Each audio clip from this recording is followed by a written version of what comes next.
Well of weakness part 20 के मजे उठाओ। इससे पहले हमने देखा था वीर और बर्नहट की फाइट, जहाँ पे बर्नहट खुद को सेक्रीफाइस करके वीर को डिफीट कर देता है। अब हम आते हैं टर्किन की फाइट की तरफ, जहाँ पर वो कर्कस के फेस की तरफ काफी तेजी से अटैक करता है। इससे पहले कि टर्किन अपने दूसरा अटैक भी कर्कस पे करता, कर्कस टर्किन के लेफ्ट हैंड पर अटैक करते हुए वहां से बच जाता है। एंड हम देखते हैं कि कर्कस ने टर्किन के लेफ्ट हैंड के मसल को ही पूरा चीर दिया है। टर्किन की बॉडी से निकलते हुए ब्लड से वह अपने आप को हील कर रहा था और साथ ही में उसने अपने फेस को भी हील कर लिया है, जो टर्किन ने उसके फेस पर किया था। फिर टर्किन उसी वक्त सोचता है कि चाहे मैं इसके ऊपर कितने ही अटैक कर लूं, लेकिन मेरी बॉडी पे ये जितने ब्लड निकालेगा तो ये अपने आप को इसी से हील कर सकता है। तो क्या सच में यही है फिफ्थ सेपिरोन की पावर? इसके बाद जब कर्कस अपने आप को पूरे तरीके से हील कर लेता है तो वह टर्किन की तरफ अपने कई सारे अटैक्स करता है। फिर टर्किन एक और बार कर्कस की तरफ वार करता है, लेकिन कर्कस अपने आप को बचाते हुए टर्किन के फेस पर भी अपनी स्वॉर्ड से कट लगा देता है। फिर उसके बाद लगातार वो दोनों एक दूसरे की तरफ वार करने लगते हैं, बट आखिर में कर्कस की स्वॉर्ड टर्किन के वेपन के सामने टूट जाती है और इससे पहले कि वे टर्किन के फेस पर पंच मार पाता, वे अपनी दूसरी स्वॉर्ड से टर्किन की छाती पर एक और कट मार देता है। और वह यहीं पर ही नहीं रुकता, वो काउंटलेस टाइम टर्किन की चेस्ट पर अटैक करता है और इसके बाद उसकी दूसरी स्वॉर्ड भी पूरे तरीके से टूट जाती है। एंड इस मौके पर टर्किन उसकी तरफ लात मारकर उसको दूर फेंक देता है और टर्किन अपने इंकारनेशन फॉर्म में आता हुआ सोचता है अगर वो अपने बिजर्कर मोड में आ गया तो वो खुद को ही जला के रख देगा। और यहाँ से हम टर्किन के इविल इंकारनेशन का एक छोटा सा रूप देखते हैं, जहाँ पर वो आधा इविल इंकारनेट है और अपने इसी फॉर्म की वजह से ही टर्किन अपने आप को बचा पाया। वहीं दूर खड़ा कर्कस सोचता है कि टर्किन अपनी विल पावर की वजह से इविल गॉड की पावर को यूज कर पा रहा है। और अब आप सोचोगे कि आखिर ये इविल गॉड कौन है, जल्दी ही आपको पता चल जाएगा। फिर कर्कस भी अपनी पूरी पावर लगाकर टर्किन पे चार्ज करने के लिए तैयार हो जाता है और जब कर्कस टर्किन की तरफ बढ़ रहा था तो टर्किन अपने दोनों वेपन को उठाते हुए उसकी तरफ अटैक करता है, लेकिन कर्कस उस हमले से बचते हुए उसके सर को दबोचने वाला था, लेकिन सही समय पर टर्किन अपना हाथ आगे कर देता है, जिससे टर्किन का हाथ कर्कस के मुंह में फंस चुका था और उसके बाद टर्किन अपने हेड को कर्कस के फेस पे मारता है। इस हमले से कर्कस के फेस पर उसको डैमेज तो बहुत मिला था, लेकिन उसने टर्किन के हाथ से ब्लड निकाल लिया है और वह उसके ब्लड से अपने आप को हील करने लगता है। फिर इसके बाद वे टर्किन के हमले से बचते हुए टर्किन के राइट हैंड के मांस को ही पूरा निकाल देता है ताकि उसमें से और ब्लड निकले, जिससे वे खुद को हील कर पाए। फिर तभी ही टर्किन कर्कस के गले को पकड़ लेता है और पूरी ताकत से उसको दम लगाकर जमीन पे पटकता है। एक बार ही नहीं, इसने 2-3 बार और पटका था और फिर वो अपने दोनों हाथों से पूरा दम लगाकर उसकी धुलाई करना शुरू कर देता है। हालांकि वो खुद को बचाता हुआ सोच रहा था कि जितना वे टर्किन को घायल कर रहा है उतना ही टर्किन स्ट्रॉन्गर बनता जा रहा है, जितना वे उसके ब्लड का इस्तेमाल करते हुए खुद को हील कर रहा है उतनी ही टर्किन की पावर बढ़ती जा रही है। और इसके पीछे का रीजन क्या है कि टर्किन एविल गॉड की पावर को यूज कर रहा है। हालांकि इस पावर का इस्तेमाल करके टर्किन कुछ समय बाद खुद को ही खत्म कर देगा और इसके बाद कर्कस की जीत कंफर्म है। अब यहाँ से हमें कर्कस के पास्ट को दिखाया जाता है, जहाँ पर गियो कर्कस को पनिशमेंट देने वाला था क्योंकि उसने 2 सेफिरोन्स को मार डाला था और गियो उसको बोलता है कि तुम्हारा नेचर है कि तुम कमजोरों को ही मार सकते हो और यही प्रूफ है कि तुम कमजोर हो। और गियो की यही बात को याद करके कर्कस गुस्से में इंकारनेट होता है और जब टर्किन की नजर कर्कस की तरफ जाती है तो तब तक कर्कस फुली इंकारनेट होके टर्किन को दूर फेंक देता है। टर्किन को गिरा देने के बाद कर्कस उसको बोलता है कि अब वो उसको अपनी पूरी पावर दिखाएगा, ये साबित करके दिखाने के लिए कि वो कमजोरों को ही नहीं अपने से ताकतवरों को भी हरा सकता है। अब यहाँ से हमें रूपा और किसाहुल्गा की फाइट दिखाई जाती है, जहाँ पर रूपा किसाहुल्गा के सभी वेनम अटैक से बच रही थी और एक सही अपॉर्चुनिटी देखकर रूपा किसाहुल्गा की पूरी बॉडी काट देती है। लेकिन इंटरेस्टिंग सीन अब आता है जहां पर रूपा देखती है कि जो किसाहुल्गा की बॉडी थी वो डिस्ट्रॉय हो चुकी है और उसके अंदर से एक पर्पल कलर की चीज बाहर आती है, जो कि और कोई नहीं किसाहुल्गा की मेन बॉडी है। अब यहाँ से हम देखते हैं कि कर्कस कह रहा होता है कि इस वर्ल्ड का एक अनचेंजिंग ट्रूथ ये है कि जो भी इस वर्ल्ड में सबसे ज्यादा ताकतवर होगा वो हमेशा एक होगा और फिर उसके नीचे आएंगे वो लोग जो कि उसकी इंटेंस रोशनी की अपने कुछ रीजंस की वजह से रक्षा करेंगे और उन लोगों के रीजंस भी कुछ ऐसे हैं जो कि अपने एग्जिस्टेंस को ढूंढ रहा है और अगली वो जो कि अपने बराबर के अपोनेंट से फाइट करना चाहती है और थर्ड पे आता है वो बंदा जो कि उसी की पोजीशन को अचीव करना चाहता है, फोर्थ पे वो जो कि बस अपने एडमायरर्स की बातें मानता है, फिफ्थ में वो भी है जो कि डर के मारे उनकी बात मानती है लेकिन मैं सबसे ज़्यादा यूनिक हूँ क्योंकि मैंने अपने एक ही लक्ष्य को जी जान से माना, जो कि है अपनी पोजीशन को सिक्योर करके रखना, जो कि मेरे से कभी भी कोई नहीं छीन सकता। और मैं उस अचीवमेंट को बस हासिल करने ही वाला था, लेकिन गियो की नज़र मेरे पर पड़ ही गई क्योंकि मैं उसके सेफिरॉन्स को अपनी पोजीशन को बचाने के लिए मार रहा था और उसने मेरे चेहरे पर मुझे एक ऐसा स्कार दिया जो कि कभी भी इरेज नहीं हो सकता था। हालांकि इसके बाद भी मेरा जो लक्ष्य था वो कभी भी नहीं मिटा। जो मेरे से कमजोर थे मैंने उनकी शक्ति की बुराइयां करी और उनको मार डाला, और मेरा यही लक्ष्य था जिसको मैं शुरू से लेके अब तक करता आ रहा हूँ। इसके बाद हम वापस प्रेजेंट में आते हैं जहाँ पे टर्किन अपने आप को संभालते हुए फिर से खड़ा होता है, लेकिन तभी टर्किन की नजरें जाती है कर्कस की तरफ, जो कि जमीन पर तैरते हुए अचानक से उसके पीछे आकर उस पर फिर से एक पंच मारता है, जिससे वो फिर से दूर जाके गिरता है। फिर हम देखते हैं कि फिर से कर्कस टर्किन की तरफ बढ़ रहा था, लेकिन इससे पहले वो पूरा टर्किन को निगल पाता। टर्किन उसके चेहरे को पकड़ लेता है, लेकिन तभी ही कर्कस उसको अपने मुंह से आसमान में उछालते हुए पूरा का पूरा निगल लेता है। अब यहाँ से हम फिर से टर्किन के पास्ट को देखते हैं, जहाँ पर लगातार उसको उस लड़ाई के मैदान से लेकर आई थी, एंड टर्किन लगातार को बताता है कि उसके जीने का पर्पस ही उसकी क्वीन की रक्षा था। साथ ही में जो पावर उसने अपने सीने के अंदर रखी थी वो उसकी क्वीन के डेथ के बाद कहीं गायब हो चुकी है। अब जो उसके सीने के अंदर चीज बची है वो है नफरत और बदला लेने का जुनून। साथ ही में वो ये भी महसूस कर पा रहा है जैसे कि वो कोई इविल बीइंग बन गया हो। और साथ में टर्किन लगार्था से कहता है कि लगार्था इसमें उसकी कोई मदद नहीं कर सकती क्योंकि वो अपनी ही नफरत के द्वारा कंज्यूम हो चुका है और वो जल्दी ही बन जाएगा एक इविल बीइंग। और जब लगार्था टर्किन से पूछती है कि अब वो इसके आगे क्या करने वाला है, तो टर्किन बताता है कि वह गियो को ढूंढेगा, भले ही उससे लड़ाई करते वक्त उसको एक इविल बीइंग क्यों ना बनना पड़े, लेकिन वो बनेगा और उसको मार डालेगा। ये सुनने के बाद लगार्था टर्किन को कहती है कि बेफिजूल की मौत मत मरो, क्योंकि एक बार टर्किन एक इविल बीइंग बन गया तो वो अपनी ही नफरत द्वारा कंज्यूम हो जाएगा और खुद की ही जान ले लेगा, जो कि उसकी क्वीन उसके लिए कभी भी नहीं चाहेगी। और अगर तुम शुरुआत से ही इविल बीइंग थे और अपनी क्वीन की वजह से ही एक नॉर्मल इनकारनेशन बन पाए, तो अब उनके चले जाने के बाद तुम्हें अपने पर्पस को नहीं भूलना चाहिए। ये तुम्हारे सीने में एक बहुत बड़ा घाव है कि तुमने अपनी क्वीन को खो दिया। और टर्किन के आगे आने वाली बैटल के लिए लगार्था उसको कहती है कि वह उसकी मदद करेगी और उसकी एक गाइडिंग लाइट बनेगी। अब प्रेजेंट में टर्किन लगार्था से मन ही मन माफी मांगते हुए अपनी पावर्स को यूज करता है और वह कर्कस के मुंह को फाड़ते हुए उसमें से बाहर आता है। तो हम देखते हैं एविल गॉड टर्किन को। फिर टर्किन अपने वेपन के साथ कर्कस से लड़ाई करने के लिए तैयार हो जाता है। फिर कर्कस जमीन के अंदर चले जाने के बाद टर्किन की तरफ तेजी से बढ़ने लगता है और फिर उसके चारों ओर घूमते हुए वह अचानक से उसकी तरफ बढ़ता है उसको खाने के लिए। लेकिन इस बार टर्किन उसके झांसे में नहीं आता। वह अपने वेपन से उसके चेहरे पर ऐसा मारता है कि उसका पूरा आधा चेहरा ही गायब हो चुका था।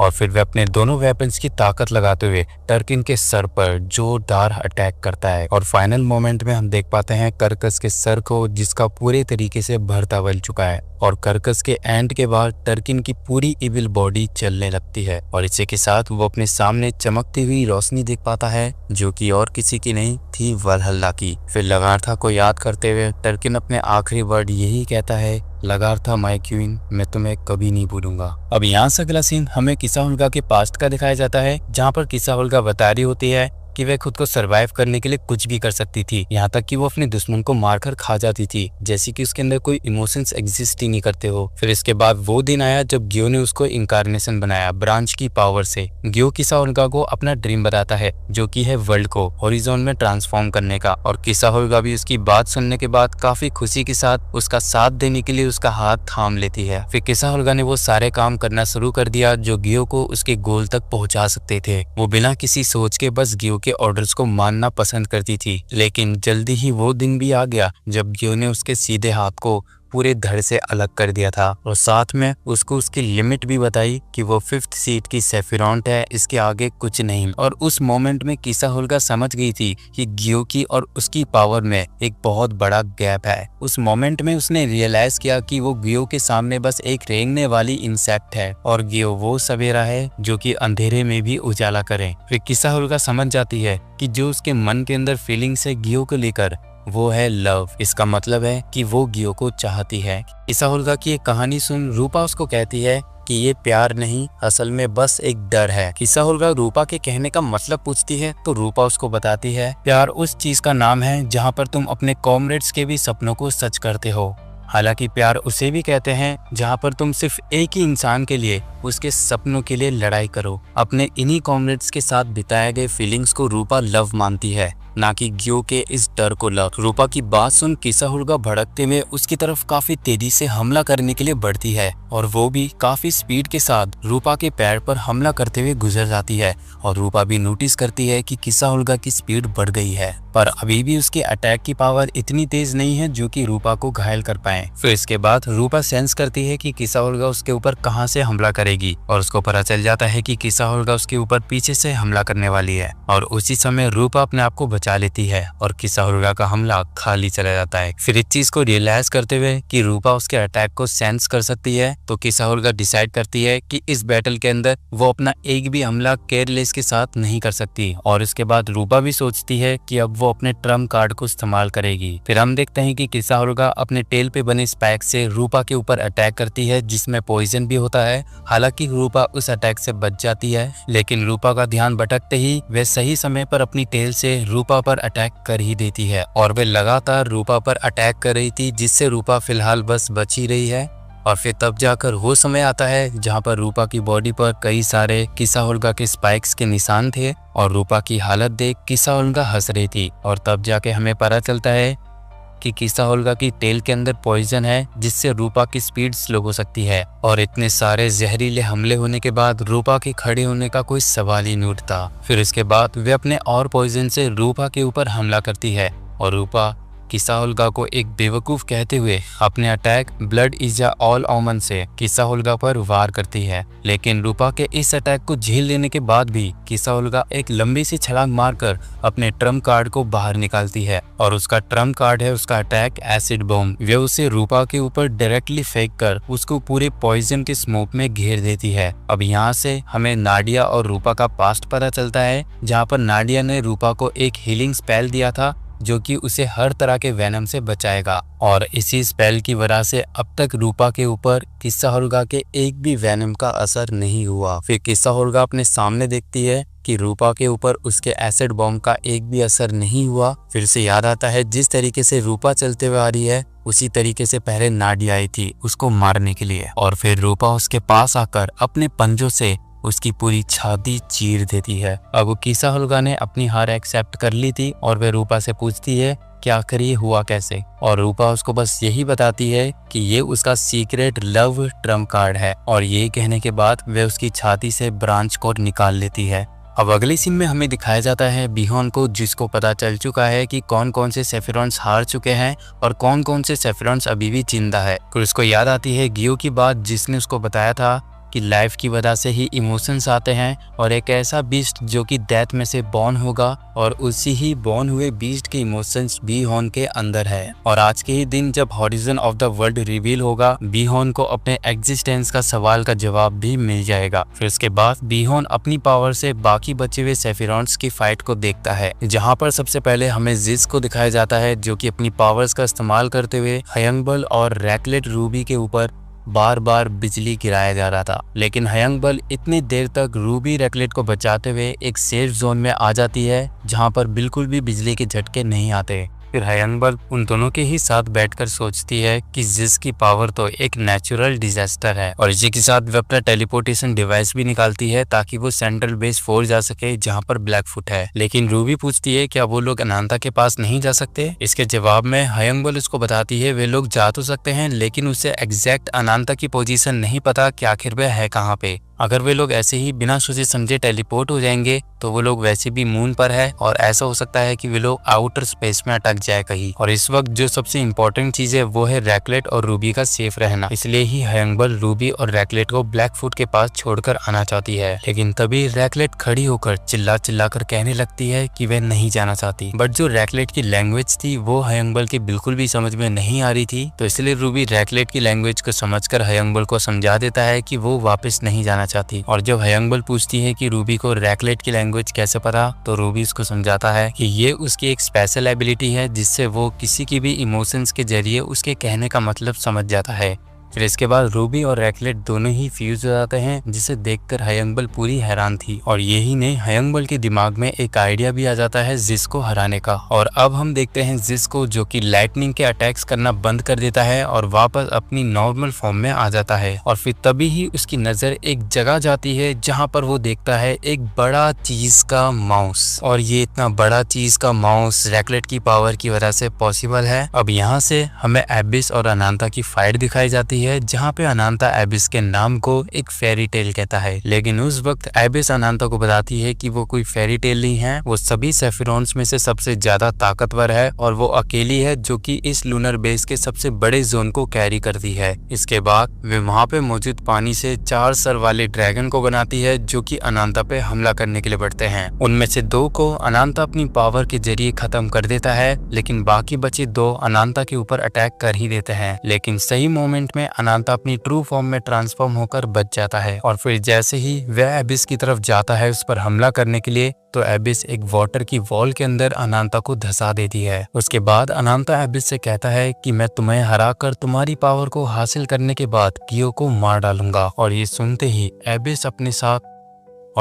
ही एबिस एक बहुत बड़ी वाटर की लहर से अनांता को अपने साथ वाटर के अंदर ले जाती है। फिर अनांता रियलाइज करता है कि उसकी पावर पानी के अंदर कमजोर है और उस वक्त एबिस को भी ज्यादा समय नहीं लगता अपनी पूरी फॉर्म में आने में। और फिर अनांता अपनी बची हुई पावर से एबिस के ऊपर अटैक करता है, लेकिन उसके इस अटैक का भी असर एबिस पे नहीं होता क्योंकि एबिस ने फिर से एक वाटर की दीवार बना ली थी और फिर वह एक वाटर स्पीयर से अनांता के ऊपर हमला करती है, जिससे अनांता घायल होता हुआ दूर जा रहा था। फिर जब अनांता को रियलाइज होता है कि एबिस इतनी भी कमजोर नहीं है, तो वह फिर से अपनी ट्रू फॉर्म में आ जाता है जो उसने last time wings of incarnation ग्यो के सामने रिवील करी थी। अब इस फॉर्म में आकर अनांता अपने मैजिक कैनन को चार्ज करता है और साथ में एबिस भी, और वे दोनों ही एक साथ एक दूसरे की कैनन पर हमला करते हैं, जहां पर एबिस के एनवायरनमेंट के हिसाब से उसकी पावर ज्यादा थी और उसी वक्त अनांता के ऊपर एबिस की कैनन लग जाती है, जिससे अनांता को भारी डैमेज मिलता है। लेकिन चेंजिंग मोमेंट तब आता है जब अनांता अपनी फिर से आंखें खोलकर एबिस की तरफ तेजी से बढ़ता है और इस बार उस पर अपने फिजिकल अटैक से उसको चबाने लगता है, लेकिन एबिस अपनी बड़ी टेल से अनांता को पूरे तरीके से जकड़ लेती है और एक बार फिर से अपनी कैनन चार्ज करती है। लेकिन इससे पहले कि वे अनांता के ऊपर हमला कर पाती, अनांता उसकी पकड़ से छूटकर एक बार फिर से एबिस के चेहरे की तरफ बढ़ता है। लेकिन अनांता के कुछ करने से पहले ही एबिस अपनी स्पेल वाटर कास्ट करके अनांता के ऊपर भारी वाटर का प्रेशर देती है, जिससे अनांता जमीन पर गिरकर पूरा धंस जाता है और उसकी पूरी बॉडी खत्म हो जाती है, सिवाय उसके हर्ट के जिसके अंदर अनांता की मेन बॉडी है। और इससे पहले कि एबिस अनांता के हर्ट को भी डिस्ट्रॉय कर पूरी तरीके से अनांता को खत्म करती, तो अनांता के चारों ओर एक डिमोनिक एनर्जी आकर उसको प्रोटेक्ट करती है। और साथ ही में हम एक फॉर्म भी देखते हैं एबिस को लिमिट में रहने के लिए बोलकर अपने बड़े से मुंह से उसके दोनों अटैक्स को खत्म कर देता है। और अब हम देखते हैं ये और कोई नहीं होता है आजीधा का ब्लैक ड्रैगन, जो कि अब अनांता के बॉडी से बाहर है। आजीधा को देखकर खुद एबिस भी हैरान थी, लेकिन तभी ही आजीधा एबिस से कहती है कि तुम्हारी आखिर इतनी हिम्मत कैसे हुई मेरे वेसल पर हमला करने की। और अब हम देखते हैं कि एबिस ने आजीधा को पहचान लिया था और साथ ही में उसको कैरनोस की भी बात याद आती है, जिसने उससे कहा था कि उसका सामना आजीधा से हो सकता है, जो कि 5 लेजेंडरी इंकारनेशन में से सबसे पहला इंकारनेशन है। और साथ ही में एबिस ये भी फील कर पाती है कि आजीधा से काफी ब्रूटल ऑरा आ रही है, जो कि उसने आज तक कभी भी फील नहीं करी थी। और इसी के साथ वे अपना एक पावरफुल हमला एबिस के ऊपर करती है, जिसका असर पूरे सी के अंदर हो रहा था और आजीधा के एक ही अटैक ने पूरे के पूरे वाटर को गायब कर दिया था और बचे कुछ वाटर से एबिस ने खुद को बचा लिया, जिसकी वजह से वो अभी भी आजीधा के सामने खड़ी है। फिर आजीधा एबिस से पूछती है कि मरने से पहले एक बार मुझे अपना नाम बता दो, और एबिस बताती है कि वो लेवेटियन है, जो कि एक मिथिकल बीस्ट है। और जैसे ही उन दोनों के बीच में फाइट स्टार्ट हो जाती है, तो कुछ समय के बाद हम देखते हैं कि बीहोन डायमेंशनल पोर्टल के जरिए उस जगह पर आ जाता है जहां पर आजीधा और एबिस की लड़ाई हो रही है। और अब बीहोन के सामने उस लड़ाई का रिजल्ट भी होता है, जहां पर एबिस की हालत काफी ज्यादा खराब थी और अजिधाका ने पूरी तरीके से एबिस को हरा दिया है। सो गाइस, इसी के साथ मैं इस वीडियो का एंड करता हूँ and thank you so much all family कि आप अभी भी इस सीरीज को देख रहे हो और दिल से अभी भी मेरे को सपोर्ट कर रहे हो। और जल्दी ही मैं अपनी बाकी बची हुई सीरीज को भी एंड कर दूंगा इस सीरीज के साथ। बस आप दिल से सपोर्ट करते रहना, सच में अच्छा लगता है। तो अभी मैं चलता हूँ और अभी के लिए सायोनारा।